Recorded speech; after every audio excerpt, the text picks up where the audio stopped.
नमस्कार दोस्तों, this is Sumit Kumar Kushwaha and you are mostly welcome to my YouTube channel SK Kushwaha English classes. दोस्तों, आज के इस वीडियो में हम लोग बात करेंगे वर्ब्स के बारे में। वर्ब होता क्या है। ठीक, वर्ब देखिए बहुत ही इंपॉर्टेंट टॉपिक है जो आगे के क्लासों में भी बहुत ही इंपॉर्टेंस रखता है। तो आइए शुरू करते हैं। देखिए वर्ब का मतलब होता है हिंदी में क्रिया। वर्ब का हिंदी में हम लोग बात जानते हैं कि क्रिया। इसका डिफिनेशन क्या होता है। A word that stands for doing or being something is called verb। यानी कि a word that stands for doing or being something is called verb।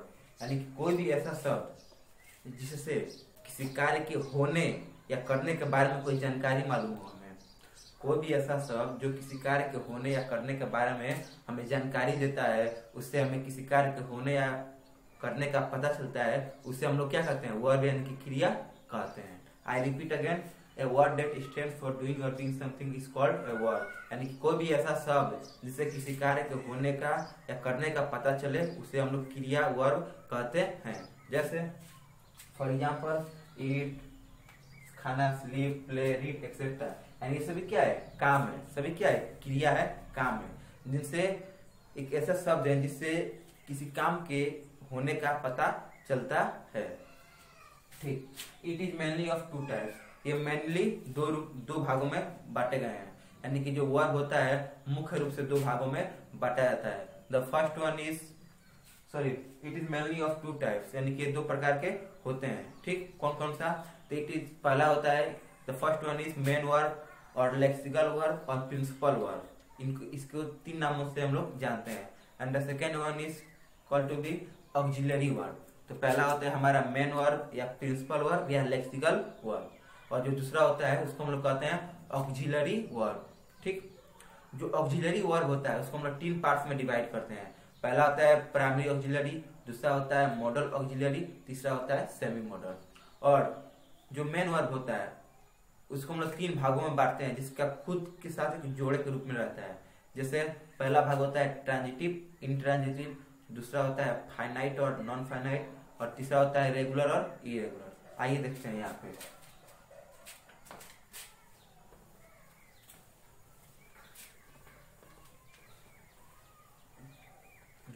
Verb हम लोग दो भागों में बांट सकते हैं। वर्ब को हम लोग मेनली दो भागों में बांट सकते हैं। पहला होता है हमारा क्या, मेन वर्ब या लेक्सिकल वर्ब। मेन वर्ब या लेक्सिकल वर्ब या प्रिंसिपल वर्ब।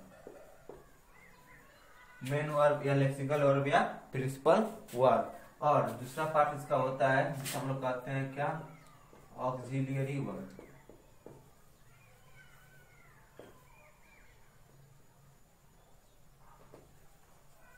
Auxiliary verb. तो वर्ब कितने भागों में बांटा गया है, क्रिया को दो भागों में बांटा गया है। पहला होता है मेन वर्ब कहिए, लेक्सिकल वर्ब कहिए, चाहे प्रिंसिपल वर्ब कहिए, और जो दूसरा पार्ट होता है इसको हम लोग ऑक्सिलियरी वर्ब कहते हैं। ठीक, अब देखिए इस लेक्सिकल वर्ब को इस ऑक्सिलियरी वर्ब को तीन भागों में बांटा गया है। इस ऑक्सिलियरी वर्ब को तीन भागों में बांटा गया है। देखिए पहला भाग होता है हमारा प्राइमरी ऑक्सिलियरी। पहला क्या होता है, प्राइमरी ऑक्सिलियरी। ठीक, दूसरा भाग होता है हमारा मॉडल ऑक्सिलियरी।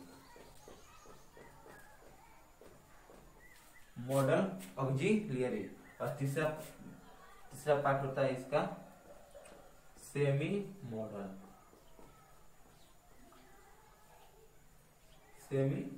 ठीक, पहला क्या हो गया, प्राइमरी ऑक्सिलरी, दूसरा हो गया मॉडल ऑक्सिलरी, तीसरा हो गया सेमी मॉडल। और इस मेन वर्ब का तीन पार्ट होता है। देखिए पहला पार्ट इसका होता है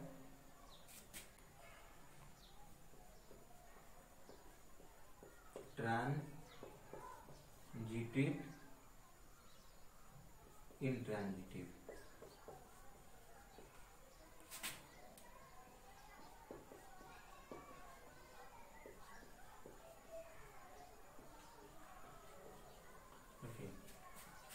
पहला इसका पार्ट होता है ट्रांजिटिव और इंट्रांजिटिव वर्ब, ठीक। दूसरा पार्ट इसका कौन सा होता है?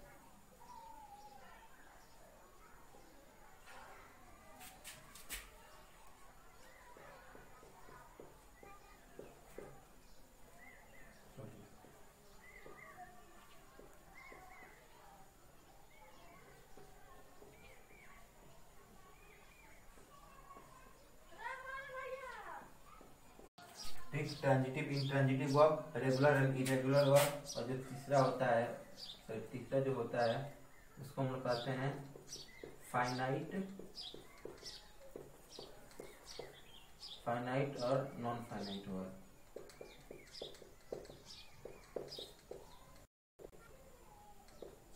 फाइनाइट और नॉन फाइनाइट वर्ब, यही क्या होता है, सब तीनों वर्ब्स के पार्ट्स होते हैं, मेन वर्ब्स के पार्ट होते हैं। देखिए यहाँ पे एक और समझ लीजिए शुरू से। देखिए जो वर्ब होता है उसको दो भागों में हम लोग बांट सकते हैं। पहला कौन सा है? पहला है हमारा मेन वर्ब, दूसरा है हमारा ऑक्सिलरी वर्ब, ठीक। क्या समझे कि वर्ब को हम लोग दो भागों में बांट सकते हैं। पहला होता है मेन वर्ब कहिए, या लेक्सिकल वर्ब कहिए, या प्रिंसिपल वर्ब कहिए। दूसरा इसका पार्ट होता है ऑक्सिलरी वर्ब, दूसरा होता है ऑक्सिलरी वर्ब, ठीक। अब जो मेन वर्ब है उसको हम लोग कितने भागों में बांट सकते हैं? उसको हम लोग तीन भागों में बांट सकते हैं। मेन वर्ब को कितने भागों में बांट सकते हैं? तो मेन वर्ब को हम लोग तीन पार्ट में डिवाइड कर सकते हैं। पहला होता है ट्रांजिटिव वर्ब और इंट्रांजिटिव वर्ब, ट्रांजिटिव वर्ब और इंट्रांजिटिव वर्ब। दूसरा होता है रेगुलर वर्ब और इरेगुलर वर्ब, रेगुलर वर्ब और इरेगुलर वर्ब। तीसरा होता है फाइनाइट वर्ब, फाइनाइट वर्ब और नॉन फाइनाइट वर्ब, ठीक। फाइनाइट वर्ब और नॉन फाइनाइट वर्ब, ठीक, क्लियर। और यहाँ पर ये अब होगा दूसरा पार्ट ऑक्सिलरी वर्ब। तो ऑक्सिलरी वर्ब को भी हम लोग तीन पार्ट्स में डिवाइड कर सकते हैं। तो पहला होता है प्राइमरी ऑक्सिलरी, दूसरा होता है मॉडल ऑक्सिलरी, तीसरा होता है semi model. Primary auxiliary, model auxiliary, semi model. फिर मेन वर्ब को कितने पार्ट्स में हम लोग डिवाइड किए? तो मेन वर्ब को हम लोग तीन पार्ट्स में डिवाइड किए। मेन वर्ब को कितने पार्ट्स में डिवाइड किए? तीन पार्ट्स में डिवाइड किए। Transitive verb, intransitive verb, regular verb, irregular verb, finite verb, non finite verb, ठीक।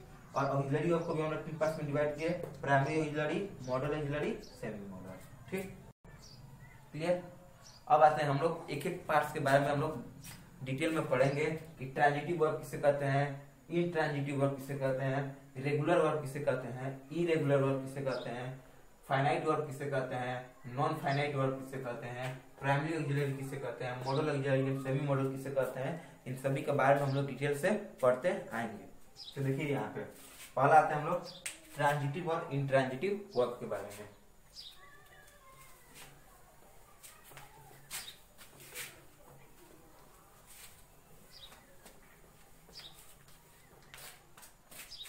तो पहला है हमारा transitive verb, transitive verb, transitive verb. तो ट्रांजिटिव वर्ब किसे कहते हैं? हिंदी में इसको कभी कभी सकर्मक क्रिया भी बोलते हैं, हिंदी में इसको सकर्मक क्रिया, सकर्मक क्रिया, ठीक। ट्रांजिटिव वर्ब यानी कि सकर्मक क्रिया, ट्रांजिटिव वर्ब मतलब कि सकर्मक क्रिया। ट्रांजिटिव वर्ब क्या होता है? तो वह वर्ब जो अपने साथ एक ऑब्जेक्ट को लेकर साथ चलता है, यानी कि कोई भी वर्ब जब उसे ऑब्जेक्ट की जरूरत हो और वो ऑब्जेक्ट को अपने साथ लेकर चले, तब उस वर्ब को हम लोग ट्रांजिटिव वर्ब कहते हैं। यानी कि कोई भी वर्ब जब उसे ऑब्जेक्ट की जरूरत हो या वो ऑब्जेक्ट को अपने साथ साथ लेकर चले, तब उस वर्ब को हम लोग ट्रांजिटिव वर्ब कहते हैं। और अगर उस वर्ब के पास ऑब्जेक्ट ना हो, उसे ऑब्जेक्ट की कोई जरूरत ना हो, तब उस ऑब्जेक्ट को हम लोग इंट्रांजिटिव वर्ब कहते हैं। यानी कि इसका एक डिफिनेशन क्या होगा? A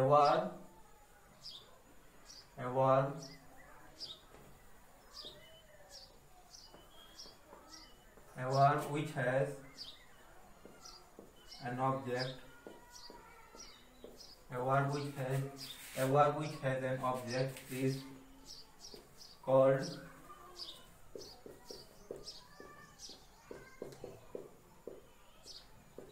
transitive verb, is called transitive verb.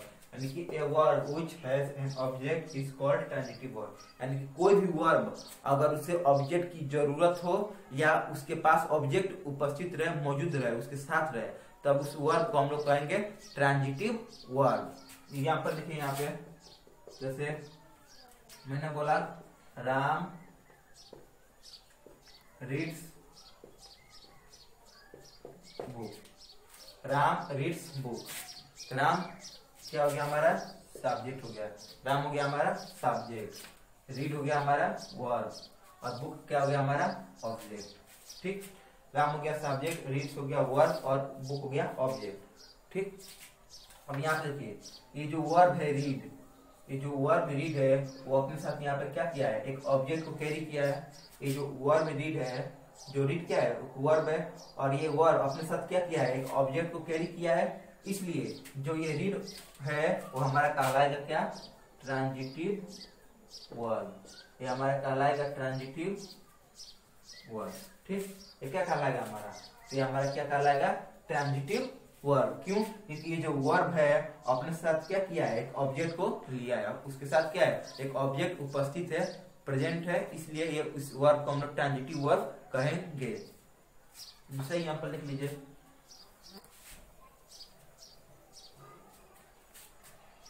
दूसरा एग्जाम्पल लिखिए। यहाँ पर इसमें मैंने लिख दिया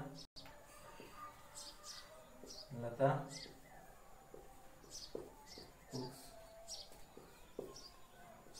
फूड, लता कुक्स फूड। ठीक, लता कुक्स फूड, लता भोजन बनाती है, लता भोजन बनाती है। तो लता भोजन जब बनाती है तो लता हो गया सब्जेक्ट, वो क्या काम करती है? तो बनाती है, क्या? भोजन बनाती है। तो बनाना में क्या हो गया हमारा? ये वर्ब, और क्या बनाती है? फूड को कुक करती है ना, तो फूड क्या हो गया हमारा? ऑब्जेक्ट। ये क्या हो गया हमारा? ऑब्जेक्ट। तो यहाँ पर देख रहे हैं कि ये जो वर्ब है, ये जो वर्ब है अपने साथ क्या लिया है? एक ऑब्जेक्ट को लिया है। ये जो वर्ब है अपने साथ क्या किया है? ऑब्जेक्ट को कैरी किया है। इसलिए ये वर्ब हमारा कहलाएगा कौन सा है? ये वर्ब हमारा कहलाएगा ट्रांजिटिव वर्ब। इसलिए ये वर्ब हमारा क्या कहलाएगा? ट्रांजिटिव वर्ब कहलाएगा। ठीक, लिख लीजिए इसको।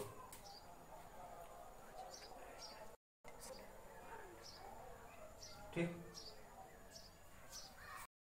एक और एग्जाम्पल लिखिए।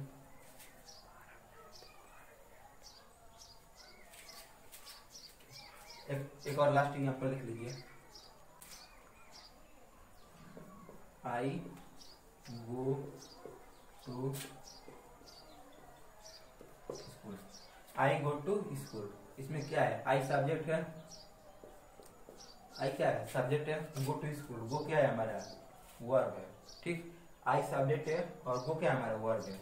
और टू स्कूल, टू स्कूल क्या है? मैं स्कूल जाता हूँ। मैं कहाँ जाता हूँ? तो मैं स्कूल जाता हूँ। I go where? I go to school, यानी मैं कहाँ जाता हूँ? तो मैं स्कूल जाता हूँ। तो ये स्कूल हमारा क्या होगा? बोलिए। स्कूल हमारा ऑब्जेक्ट नहीं होगा, स्कूल हमारा ऑब्जेक्ट नहीं होगा। क्यों? क्योंकि जो भी शब्द टाइम, मैनर, प्लेस, जो भी शब्द टाइम, मैनर या प्लेस, टाइम, मैनर या प्लेस और रीजन के बारे में बताता है, वह कभी भी ऑब्जेक्ट नहीं होता है, वह कभी भी ऑब्जेक्ट नहीं होता है। जो भी शब्द टाइम, समय, मैनर, तरीका, प्लेस, स्थान, रीजन, कारण, ये सभी अगर बताता है तब वो ऑब्जेक्ट नहीं होगा, वो हमारा कहलाता है क्या? एडवर्ब। वो हमारा क्या कहलाएगा? एडवर्ब। ठीक, तो वहीं पे आई गो टू स्कूल, मैं स्कूल जाता हूँ। मैं कहाँ जाता हूँ? मैं स्कूल जाता हूँ। यहाँ पर जगह बता रहा है, प्लेस बता रहा है कि मैं स्कूल जाता हूँ। ठीक, इसलिए जो स्कूल है ये हमारा ऑब्जेक्ट नहीं हुआ, ये हमारा ऑब्जेक्ट नहीं है, ये हमारा क्या कहलाएगा? एडवर्ब कहलाएगा। क्या कहलाएगा? एडवर्ब। इस वर्ब के पास ऑब्जेक्ट है, इस वर्ब के पास ऑब्जेक्ट अब नहीं बचा। क्यों? क्योंकि स्कूल तो ऑब्जेक्ट नहीं है, स्कूल क्या है? एडवर्ब है, और इस वर्ब को क्या चाहिए? ऑब्जेक्ट चाहिए। तो इस कारण इस वर्ब के पास अपना कोई ऑब्जेक्ट नहीं है, इसलिए इस वाले वर्ब को हम लोग कहेंगे इंट्रांजिटिव वर्ब। Intransitive verb. तो आई रिपीट अगेन, एक बार और समझ लीजिए शुरू से कि जिस वर्ब के पास अपना खुद का एक ऑब्जेक्ट रहता है, जिस भी वर्ब के पास अपना खुद का एक ऑब्जेक्ट रहता है उसी को हम लोग ट्रांजिटिव वर्ब कहते हैं। और जिस वर्ब के पास अपना खुद का एक ऑब्जेक्ट उपस्थित नहीं रहता है तो उस वर्ब को हम लोग इंट्रांजिटिव वर्ब कहते हैं। और दूसरा चीज समझिए कि अगर कोई भी शब्द टाइम, समय, मैनर, तरीका, प्लेस, स्थान, रीजन, कारण यानी कि मैनर, टाइम, प्लेस, रीजन के बारे में बताएगा तब वह शब्द ऑब्जेक्ट नहीं होगा, वो सब क्या कहलाएगा? एडवर्ब होगा। अगर कोई भी शब्द इन चारों चीजों के बारे में बताता है तो वह ऑब्जेक्ट ना होकर वो क्या होगा? एडवर्ब होगा। इस कारण आई गो टू स्कूल में, मैं स्कूल जाता हूँ, तो मैं कहाँ जाता हूँ? तो मैं स्कूल जाता हूँ। जगह के बारे में बता रहा है, ये स्थान के बारे में बता रहा है, जगह के बारे में बता रहा है। इस कारण से ये क्या हो रहा है? हमारा ये ऑब्जेक्ट नहीं है, ये हमारा एडवर्ब है। ये हमारा क्या है? एडवर्ब है। इस कारण चूंकि ये क्या है? एडवर्ब है, इस वर्ब के पास अपना कोई ऑब्जेक्ट नहीं बचा, इस वाले वर्ब के पास अपना खुद का एक ऑब्जेक्ट नहीं हुआ। और जब इस वर्ब के पास अपना खुद का एक ऑब्जेक्ट नहीं हुआ, इसलिए इस वर्ब को हम लोग कहेंगे intransitive verb.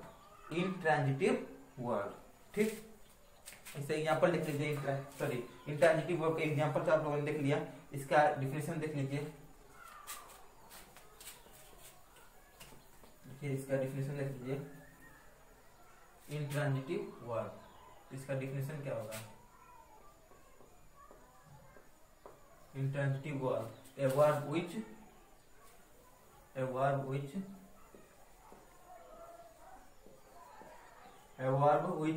does not have an object. A verb which does not have an object is called what? Intransitive object. Sorry, intransitive verb. Intransitive verb is called intransitive verb. Is called intransitive verb. A verb which does not have an object is called intransitive verb. यानी कि कोई भी ऐसा verb जिसके खुद का object ना हो उसे हम लोग इंट्रांजिटिव वर्ब कहते हैं। ठीक, एक नोट में लिख लीजिए, नीचे एक नोट में लिख लीजिए, नोट में लिख लीजिए क्या कि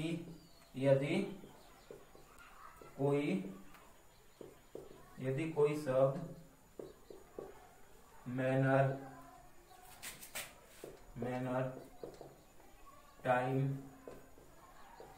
प्लेस, यदि कोई शब्द मैनर, टाइम, प्लेस, रीजन के बारे में बताता है,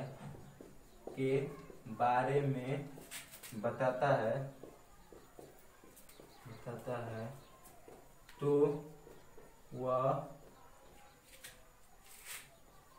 ऑब्जेक्ट नहीं होता है,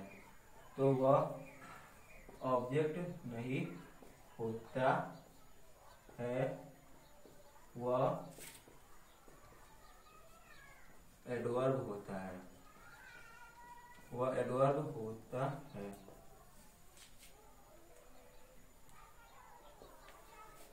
इसको प्लीज आप लोग कॉपी में नोट कर लीजिएगा, ठीक है। ये बहुत ही इम्पोर्टेंट है क्योंकि बच्चे अक्सर इसी में गलती करते हैं समझने में कि कौन सा हमारा ट्रांजिटिव वर्ब है, कौन सा हमारा इंट्रांजिटिव वर्ब है। तो कोई भी यदि कोई शब्द मैनर, तरीका, टाइम, समय, प्लेस, स्थान और रीजन, कारण के बारे में बताता है तो वो ऑब्जेक्ट नहीं होता है, वो एडवर्ब होता है। यानी कोई भी शब्द मैनर, टाइम, प्लेस, रीजन के बारे में बताएगा तो हमारा ऑब्जेक्ट नहीं कहलाएगा, वो हमारा एडवर्ब कहलाता है। इसलिए ये हमारे जो भी शब्द के बारे में कोई भी वर्ब बताएगा तब वो हमारा इंट्रांजिटिव वर्ब होगा। इसके बारे में बताएगा तो क्या होगा? हमारा इंट्रांजिटिव वर्ब होगा, ठीक। शुरू से लेकर लास्ट तक एक बार और रिपीट हम लोग करते हैं क्या कि कोई भी वर्ब ट्रांजिटिव और इंट्रांजिटिव के बारे में कि जिस वर्ब के पास ऑब्जेक्ट होगा वो ट्रांजिटिव होगा, जिसके पास ऑब्जेक्ट नहीं होगा वो इंट्रांजिटिव होगा, ठीक। और अगर कोई verb manner, time, place, reason के बारे में बताएगा तो ऑब्जेक्ट नहीं है, वो एडवर्ब है, इसलिए वो इंट्रांजिटिव वर्ब होगा, ठीक। तो अगर ये वीडियो समझ में आया हो तो प्लीज एक लाइक और सब्सक्राइब जरूर कीजिएगा। Thank you.